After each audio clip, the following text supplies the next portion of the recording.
धरती और आकाश नरेंद्र मोदी जिंदाबाद। पूरे धरती और आकाश नरेंद्र मोदी जिंदाबाद। नरेंद्र मोदी जिंदाबाद। नरेंद्र मोदी जिंदाबाद। नरेंद्र मोदी जिंदाबाद। नरेंद्र मोदी जिंदाबाद। नरेंद्र मोदी जिंदाबाद। नरेंद्र मोदी जिंदाबाद। जिंदाबाद जिंदाबाद। नरेंद्र मोदी जिंदाबाद। नरेंद्र मोदी जिंदाबाद। नरेंद्र मोदी जिंदाबाद।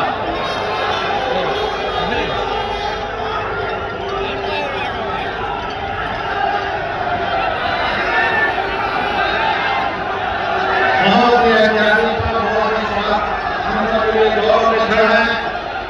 भगवान नरसिंह, भगवान भगवान भक्त प्रहलाद भगवती बाबा के पावन धरा पर आगे करता हूँ कि उन्हें प्रत्येक चुनाव पट्टा उनका योगदान हरदोई वासी की ओर से स्वागत करें। आगे सौरभ मिस्त्री। नरेंद्र मोदी जिंदाबाद। नरेंद्र मोदी जिंदाबाद। नरेंद्र मोदी जिंदाबाद। माननीय प्रधानमंत्री जी का स्वागत करें। आप भी स्वागत करें। हाथ को उठा के तालियों की गड़गड़ाहट के साथ गरीबों के मसीहा किसानों के हमदर्द प्रधानमंत्री जी का स्वागत करने का काम करेंगे। मैं आप सबकी ओर से अपनी ओर से संपूर्ण नमस्कार जो हमारे माननीय सांसद माननीय विधायक सबकी ओर से माननीय प्रधानमंत्री जी का हरदोई की धरती पर हार्दिक स्वागत और माननीय प्रधानमंत्री जी का स्वागत करेंगे। आप सभी जानते हैं बेसब्री बहुत रहती है। मैं माननीय प्रधानमंत्री जी से और आपके बीच में याद मैं प्रार्थना करता हूँ। तो कितने महीने लग जाते थे और कितने कितने बाबुओं के पैर पकड़ने पड़ते थे और पता नहीं कितनी कितनी दक्षिणा देनी पड़ती थी, कितना प्रसाद चढ़ाना पड़ता था, तब जाकर के एक ट्रांसफॉर्मर रिपेयर होता था। ये गौर परिवारवादी आपको बिजली नहीं, बिजली का झटका देने के लिए तैयार बैठे हैं।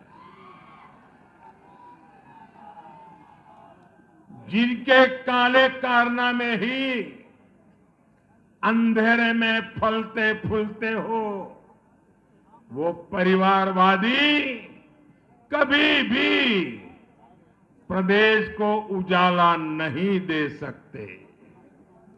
साथियों, माफियावादियों की सरकार में एक बड़ा गोरख धंधा जमीन पर अवैध कब्जों का भी चलता था। इनके नेताओं के गुर्गे किसी की भी जमीन पर अपना कब्जा समझने लगते थे, लेकिन डबल इंजन की सरकार ने इनके इस धंधे का शटर भी गिरा दिया। स्वामित्व योजना के तहत हम गांव में ड्रोन के जरिए जमीनों का लेखा जोखा तैयार करवा रहे हैं। आसमान से जमीन की नपाई हो रही है और जमीन के मालिक को मालिकाना दिया जा रहा है, प्रॉपर्टी कार्ड दिए जा रहे हैं, यानी दबंगई और कब्जे का खेल खत्म।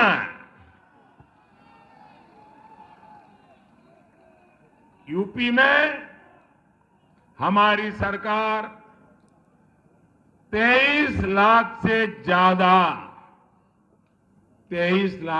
ज्यादा लोगों को प्रॉपर्टी कार्ड का वितरण कर चुकी है, प्रॉपर्टी कार्ड दे चुकी है और एक काम आगे भी चलने वाला है।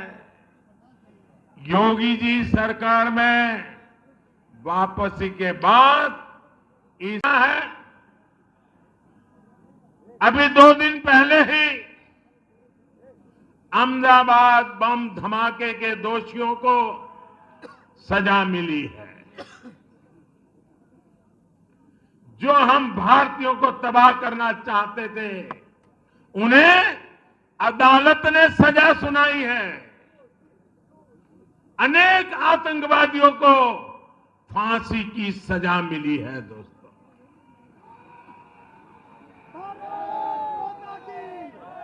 आज मैं विशेष तौर पर इसका जिक्र इसलिए कर रहा हूं क्योंकि कुछ राजनीतिक दल ऐसे ही आतंकवादियों के प्रति मेहरबान रहे हैं।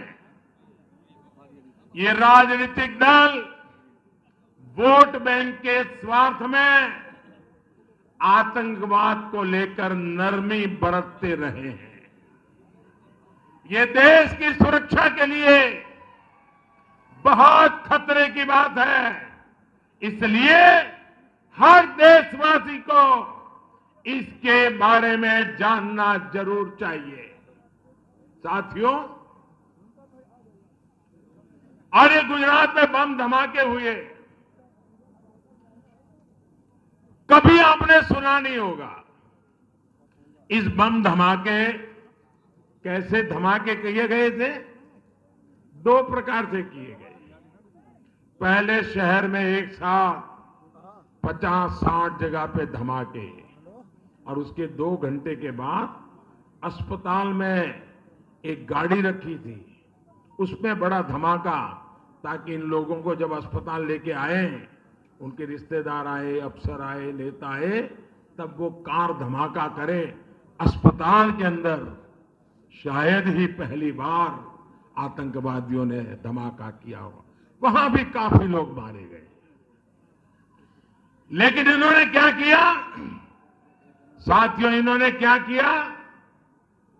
यहां समाजवादी पार्टी का जो चुनाव सिंबल है ना, उनका चुनाव का निशान है ना, तो शुरू में जो बम धमाके हुए, वो सारे के सारे बम धमाके उन्होंने बम साइकिल पर रखे हुए थे। आप देखिए, साइकिल पे बम रखे हुए थे, और जहां लोग सब्जी वगैरह खरीदने के लिए आते हैं, वहीं गरीब के घर तक पहुंचते थे। शौचालय बनता था, हिसाब लिया जाता था, और उनके जमाने में 34,000 बने। बाकी क्या हुआ, ये तो आपको पोलिंग बूथ पे जाके बताना होगा। इसी तरह योगी जी की सरकार आई, तब हम पूरे प्रदेश में गरीब बहनों के लिए उज्ज्वला के गैस सिलेंडर दे पाए, गरीबों के मुफ्त इलाज के लिए आयुष्मान कार्ड की सुविधा दे पाए। योगी जी की सरकार ने अभियान चलाकर बिजली को हर घर, गरीब के घर तक बिजली पहुंचाया, नई बिजली कनेक्शन दिए, गांव-गांव बिजली पहुंची है। लेकिन भाई और बहनों, जिन्होंने तब आपके घरों को अंधेरे में रखा, सिर्फ अपना घर रोशन किया, वो आज आपसे झूठे वायदे कर रहे हैं। आप याद करिए, इनके समय में आपके गांवों में दिन में कितने घंटे बिजली आती थी? याद करिए, हफ्ते में कितने घंटे बिजली आती थी? मुझे बराबर याद है, उत्तर प्रदेश में बिजली अगर आती है तो खबर बन जाती थी एक जमाने में। बिजली का जाना स्वाभाविक था। जैसे घर में कभी साल में एक दो बार मेहमान आ जाए, वैसे बिजली यहां मेहमान की तरह आती थी। ये भी याद करिए कि एक बार अगर ट्रांसफार्मर जल गया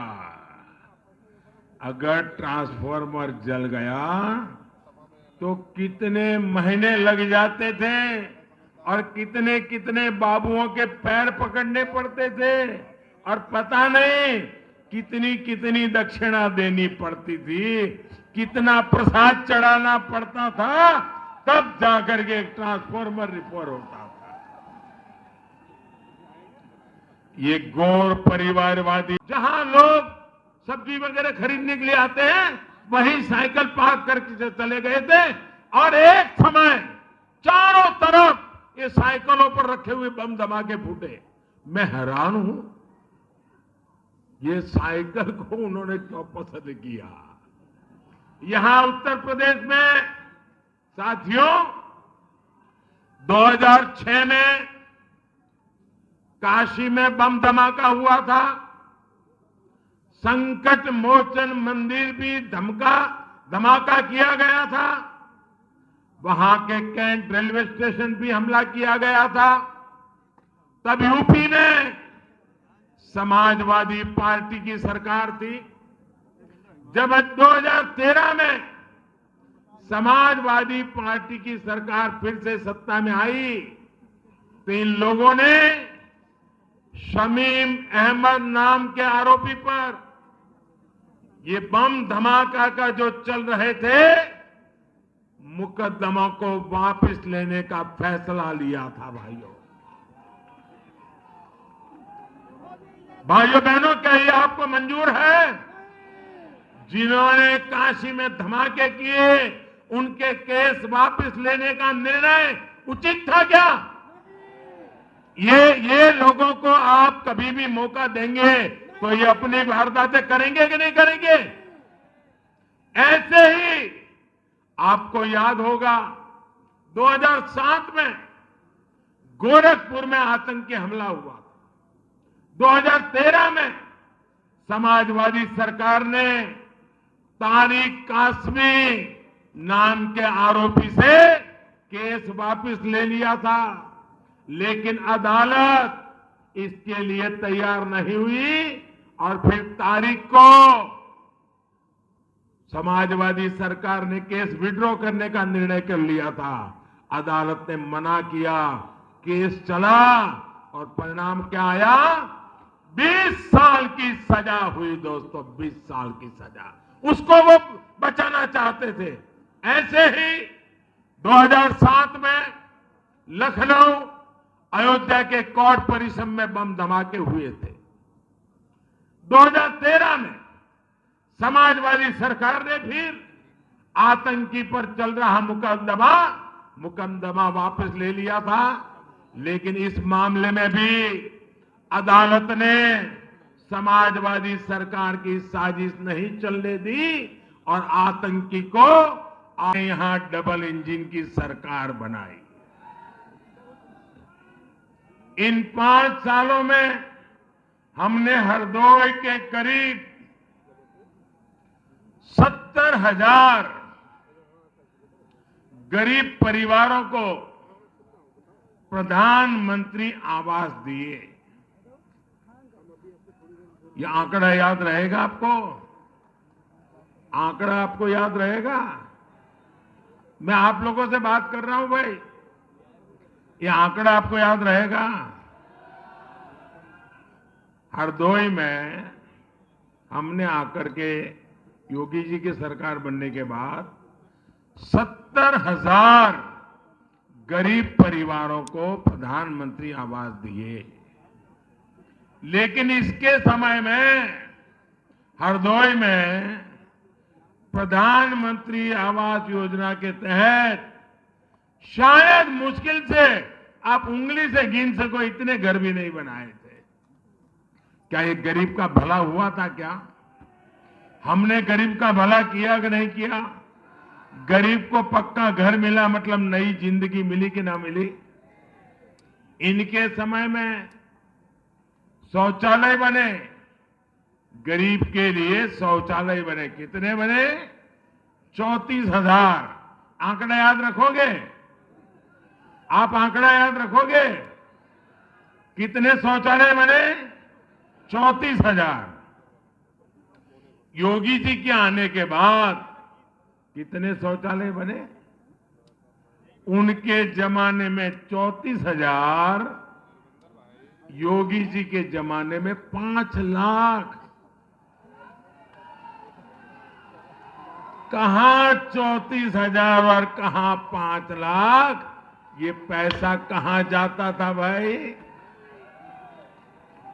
ये योगी जी के पैसे गरीब के घर तक पहुंचते थे, शौचालय बनता था, हिसाब लिया जाता था, और उनके जमाने में 34,000 बने।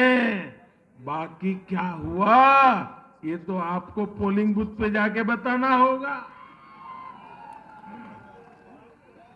इसी तरह योगी जी की सरकार आई, तब हम पूरे प्रदेश में गरीब बहनों के लिए उज्ज्वला के गैस सिलेंडर दे पाए।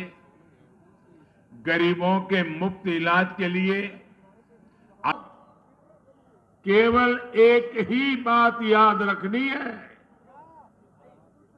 एक ही मंत्र, यूपी का विकास, विकास, विकास। देश का विकास, विकास, विकास। ये वो लोग हैं जो कुर्सी के लिए अपने परिवार से भी सबसे लड़ जाते हैं। इसलिए ये गौर परिवारवादी किसी जाति या समाज के लिए भी नहीं हो सकते। साथियों, यूपी में आपने जिस डबल इंजन की सरकार को आशीर्वाद दिया है, वो किसी एक खानदान की सरकार नहीं है। कोई कह सकता है क्या कि यूपी में खानदान की सरकार है? कोई कह सकता है दिल्ली में भारत की सरकार खानदान की सरकार है? कोई कह सकता है क्या? ये गरीब, किसान, नौजवानों की सरकार है।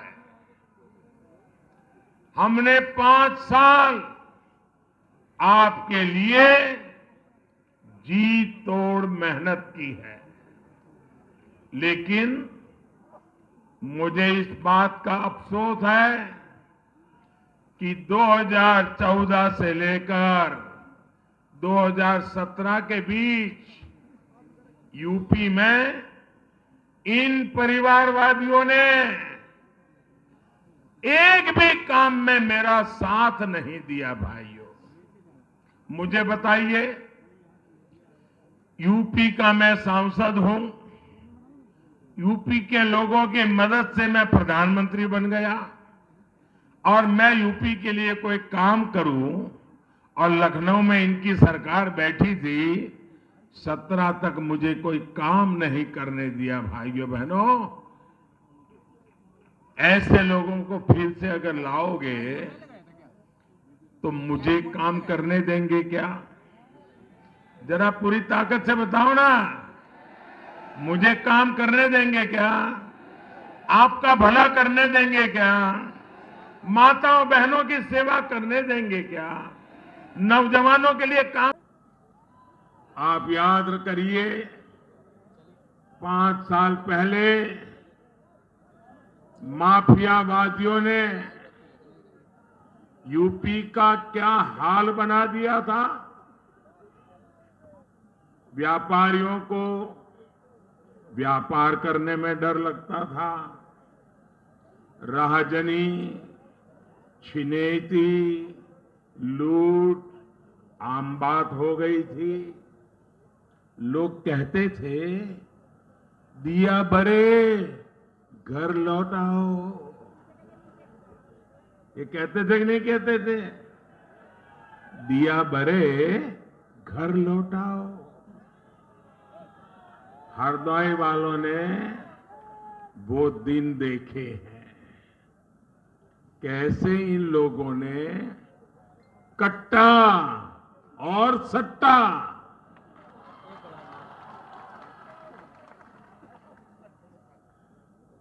एक कट्टा और सट्टा वालों को खुली छूट दे रखी थी।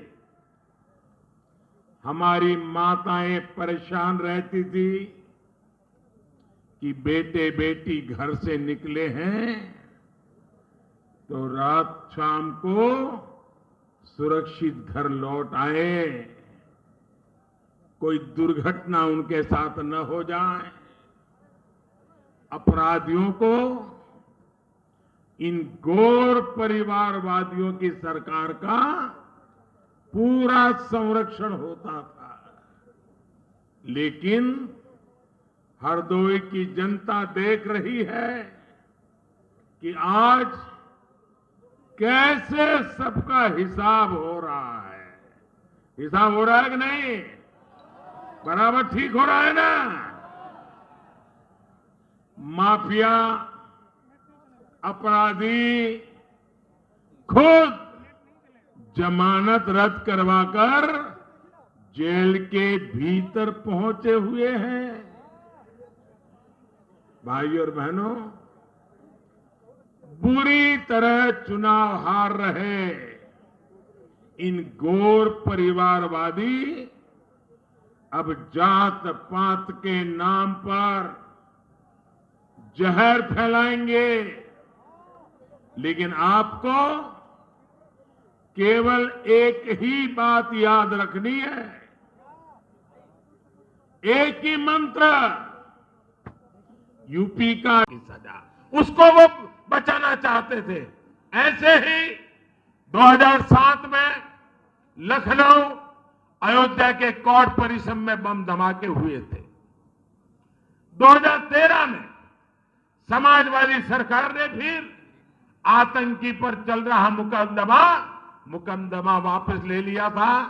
लेकिन इस मामले में भी अदालत ने समाजवादी सरकार की साजिश नहीं चलने दी और आतंकी को आजीवन कारावास की सजा सुनाई। साथियों, आप कल्पना कर सकते हैं, ऐसे ही यूपी में एक तो नहीं बल्कि आतंकी हमलों के 14 मुकदमों में समाजवादी सरकार ने बहुत सारे आतंकवादियों से मुकदमे वापस लेने का फरमान सुना दिया था। क्या आतंकवादियों पर रहम करना ठीक है क्या? आप जरा बताइए, रहम करना ठीक है क्या? आतंकवादियों को बचाने के खेल ठीक है क्या? और आज लिपापोती करने निकले हो।